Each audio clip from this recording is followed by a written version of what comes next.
welcome to Nonprofit Nerd Impact Unleashed, where conversations are designed for nonprofit leaders by nonprofit leaders to inspire, educate, and motivate.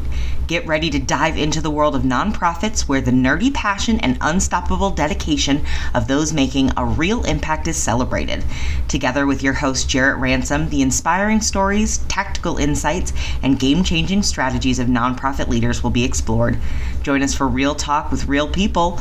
Jarrett and her guests unravel the mysteries of successful fundraising, uncover the secrets of effective advocacy, and nerd out over innovative approaches to solving social challenges.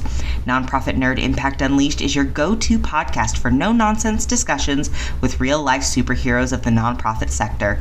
Get ready to unleash your inner nerdiness and discover or rediscover how to change the world together. Now let's dive in and embrace the power of our nerdy side. Welcome back to Nonprofit Nerd Impact Unleashed, the podcast where we dig into the strategies, the stories, and the mindsets that help nonprofit leaders grow sustainable impact. Get ready as we dive into the conversation with Ashley Bailey, a fundraising professional whose journey spans social work, development, and most recently her role as Senior Major Gift Officer at Wayne State University. Congratulations, Ashley. Ashley shares her journey in the nonprofit sector and how her experience with the Fundraising Academy helped her shift toward more donor-centric, values-aligned fundraising. Truly, I love this conversation. I could have kept, going hours, I think, with Ashley. It was very insightful and really just a lot of fun for me. You will hear us talk about what it really means to fundraise with intention, how better understanding donor motivations leads to stronger development plans, and how professional development, or as we call it, PD, gave Ashley the confidence and the skills to advance in her career, including her recent transition into a new role. She also shares a very powerful lesson she learned from her grandmother: never stop learning. I love that so very much.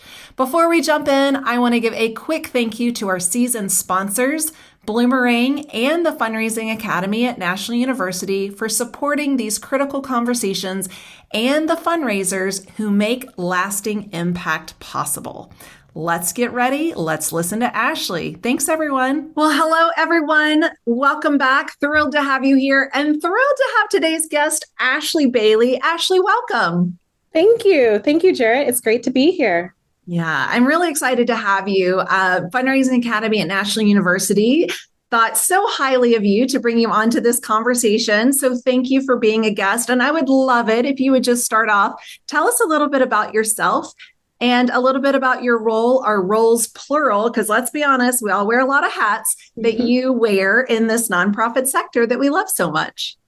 That's a fantastic question, and I really appreciate you doing this and learning more about me. I grew up very service-oriented, grew up in Flint, Michigan, and had a chance to really feel what it's like to be a part of a community, and one in which if people come together, we can really make a difference. And so that spirit that my grandmother taught me, that I've learned growing up, that if we all can come together around a common cause, that whether it's through philanthropy or volunteerism, there's a lot of different things that we can do to have an impact on our community if we can follow a mission. And that's what led me into the nonprofit space. And that's part of my upbringing, especially growing up in the church community. And my education followed that when I decided to pursue communication and gender studies at Eastern Michigan University. From there, my social work background, working in communities with people. I got my master's degree at the School of Social Work at the University of Michigan. And from there, I just continued to be involved in programs that help students thrive. And that led me into the work of development and fundraising. And I did that for 7 years at the University of Michigan School of Public Health, working on behalf of that mission for creating a healthier and more equitable future for all. And now, I'm in a new role, so in my second month at the Wayne State University Mike Ilitch School of Business. And I enjoy being a part of another terrific team. And we're part of the revitalization of Detroit and the economic growth of not only just Detroit, but really beyond the state of Michigan and elsewhere, and how we can help prepare students for challenging and innovative careers and help create opportunities for people to thrive. And so as my role as the senior major gift officer here, I work with an incredible team under Carol Hill's leadership. So continuing the work of development and philanthropy for a mission I care so deeply about, which is higher education.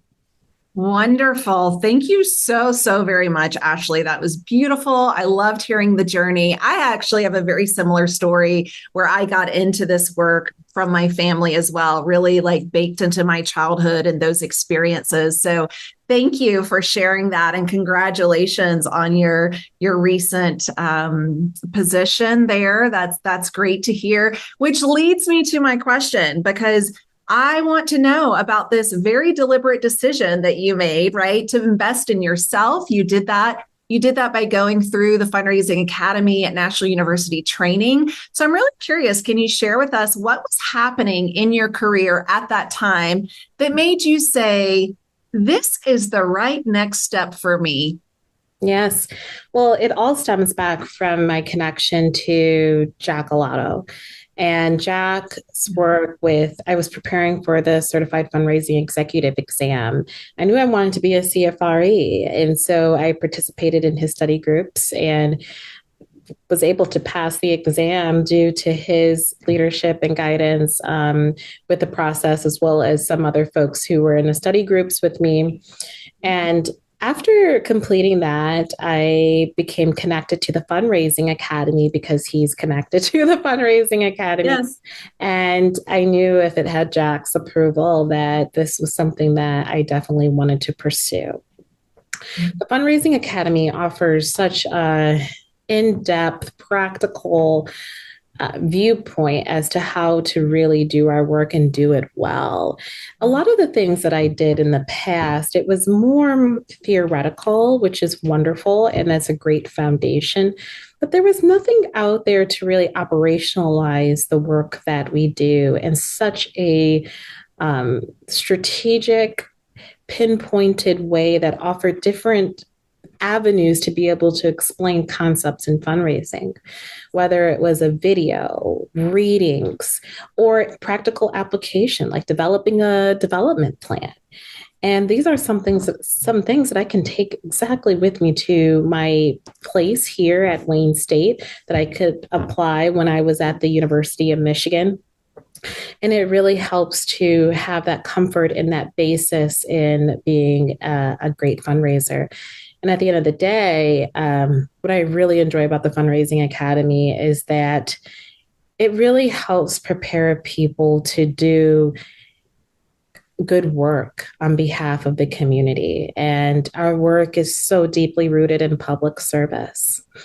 And the service orientation that the Fundraising Academy has is just so important. And I feel like this is something that nonprofits across the country, even across the world, can use as a way to say, okay, you're entering into our organization.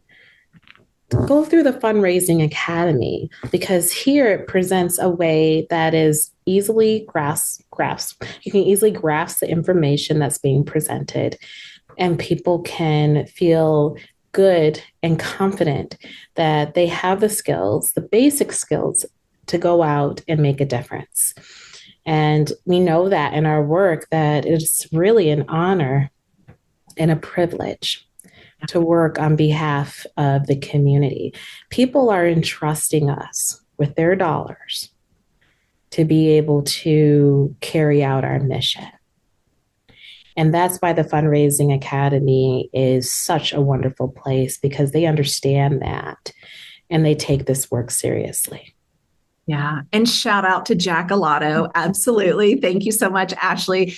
And I'm curious, like, if the Fundraising Academy training, if it changed the way that you thought about donor relationships, or maybe you think about them now, those conversations with donors, maybe like your role, particularly as a fundraiser, like, did it help to change that? And also how?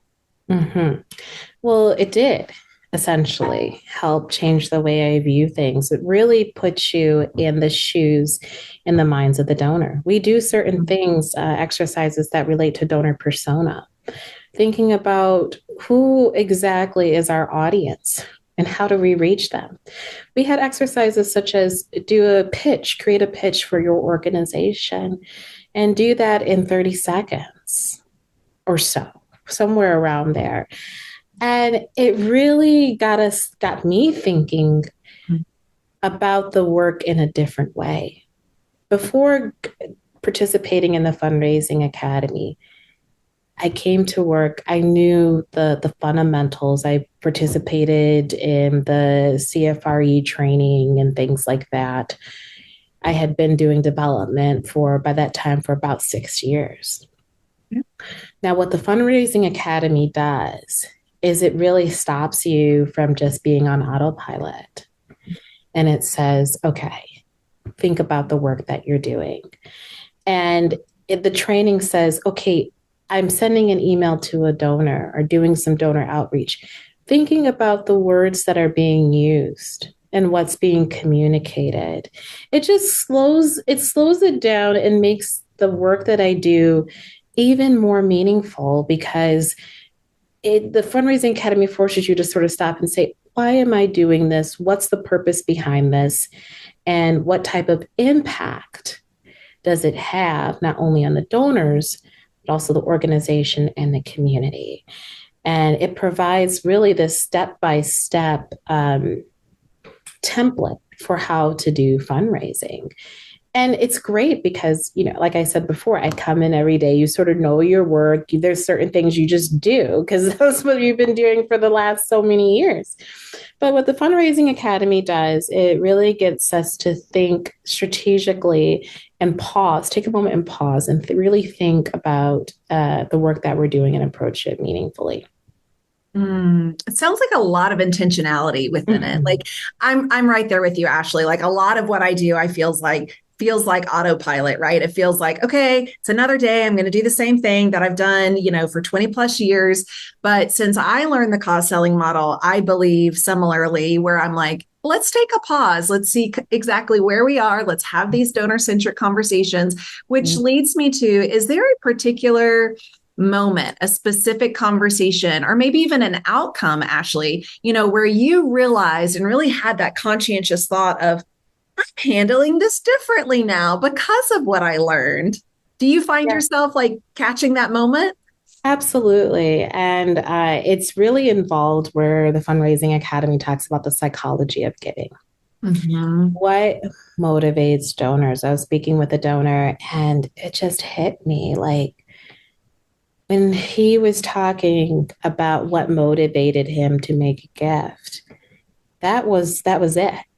That was it. The motivation and the passion that arrived from there. And it's like a light bulb sort of went off for me. I'm like, this is exactly applicable to what the Fundraising Academy is talking about. And back to your point about intentionality, it forced me to really think, every time I'm having these meetings with donors and people who are interested in our mission, it's all about the cause. It's all about the mission of the organization, and then finding the right partner to help advance that mission, and understanding what the motivation is, what the philanthropic goals are. And that's the only reason, why we're here. And so it really helps the focus the work and make it more intentional. And yes, I had many conversations. I'm like, oh, this directly relates to what we were talking about. Donor personas. When I'm doing prospecting, that's a whole other thing that the Fundraising Academy helped with tremendously. Thinking about what sort of things can help us prepare to meet the folks who have a higher likelihood of being great partners with our organization. And so, yes, there are many, many areas where this fundraising academy has really helped me. In our work, I feel like there's not enough hours in a day. There's not enough days in a week, not enough weeks in a year, not enough years in a donor life cycle, right? But I love what you're saying. And especially what I'm hearing from you, Ashley, is that intentionality, but that permission to pause, right? Like I will speak for myself. I often work at a very fast pace, but to take additional time, to take intentionality, to pause, to really meet the donor where they are, to have deliberate choice in your words, right? And how you're positioning the conversation, be it written, be it verbal. I love hearing this from you. I can only imagine there's so many listeners, as we open up this brand new calendar year of 2026, thinking professional development might be on my radar, or it might be on the back burner. But I'm really curious for you in particular, looking back, right? Can you share how this investment in your own PD, professional development, through this training has maybe influenced your confidence, maybe even that career trajectory? I mean, you recently landed this new position, or even like leadership as a fundraiser. Looking back in this investment, what is the influence of this? I'm curious. Yes, it's a significant influence. And I will have to say that it's not always easy to take the time to invest in ourselves.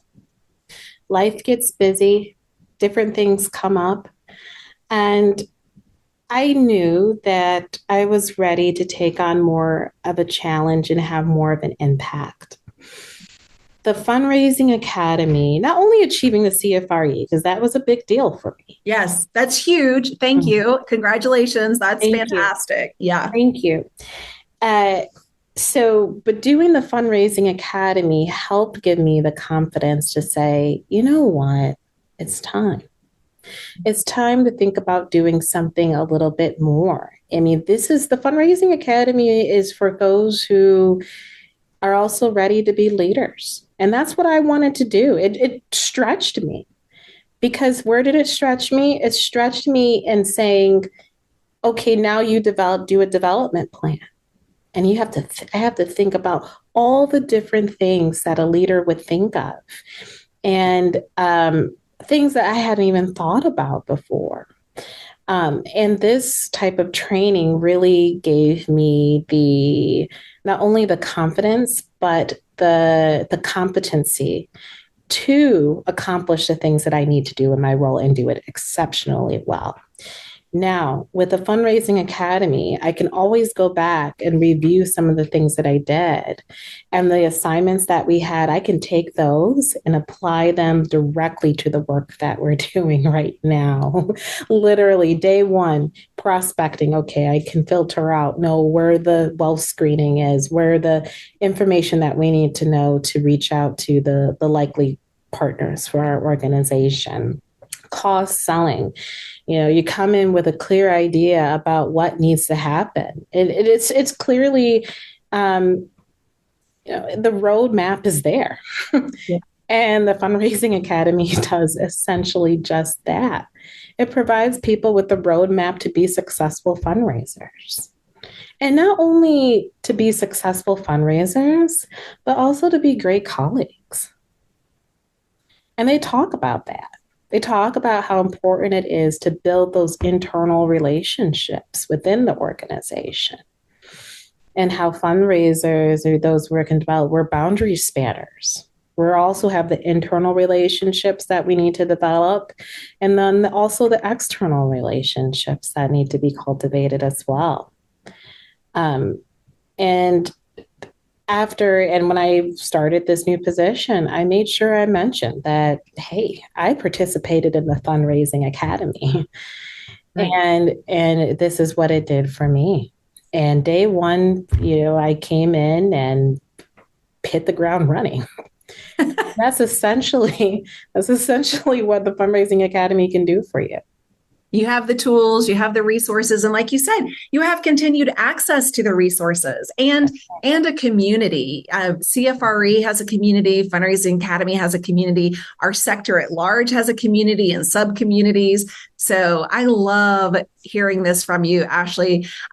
This is truly our first time meeting, but you exude confidence. You exude this like fundraisers poise, if you will. I can just visualize you already in these donor conversations and just crushing it. And I don't mean like a freight train, moving through these conversations, but again, like donor-centric conversations with intentionality, with a purpose, having that method and having these pillars and strategies and tactics, if you will, like right there with you in this toolbox. So I'm impressed, truly impressed. Can't wait to see your career trajectory, what you do there, in your current position. So I'm sure, like myself, so many other listeners are saying, go, Ashley, go. We're cheering you on, right? So how can we learn more about you? How can we follow your career? If there's, company organization you want to share with us, we would love to know how we can connect with you and also continue to celebrate you. Thank you. Thank you so much. I really appreciate your comments and reflection. I have LinkedIn, and that's the best way to really help continue this conversation. I mentioned before, I'm at the Wayne State University Mike Gillich School of Business. I have a passion for higher education. I also have a passion for bettering our profession, always figuring out ways in which we can truly make a difference in our communities and hold each other accountable for ethical fundraising and holding this profession to a high standard because we deserve it. The people we serve deserve it. That's right. That is right. Well, one final takeaway. I love to leave the conversations with this because it's like one more nugget of information drop. But do you have any, final takeaway, sage advice, perhaps, that you want to leave our listeners with today as they've heard this phenomenal conversation? Maybe they too are thinking about professional development in the new year. But yeah, any final words of advice for our listeners, Ashley? Yes, I do. I was actually thinking about this today, and it was something that my grandmother always told me. I remember her sitting down with me and she said, always, always keep learning. If there's a class you can take, keep up with your profession, keep up with what's going on. Don't stay stagnant. Yeah. Because there's so much to learn and lots to do. And in any profession that anyone's in, whether it's development, fundraising, whatever, always stay up to date with what's going on. So you can provide the best service to people and you can keep growing and learning and be productive and be a contributor and have an impact. What beautiful advice you received from your grandmother. I always remember it. And I love the bookend. You started by sharing how you got into the sector, and it wraps up with what I hear as the reason for continuing to learn, right? Like always be willing to learn. Always. Ashley, breath of fresh air. Thank you. I am relieved and comforted knowing that professionals like yourself with so much heart come in, day out to support our critical missions, as you said, around the world. So thank you. We are so very grateful from one fundraiser to another. Thank you. I appreciate the great work you do. Thank you. It is an honor and a privilege to be here. Thank you for the work that you do.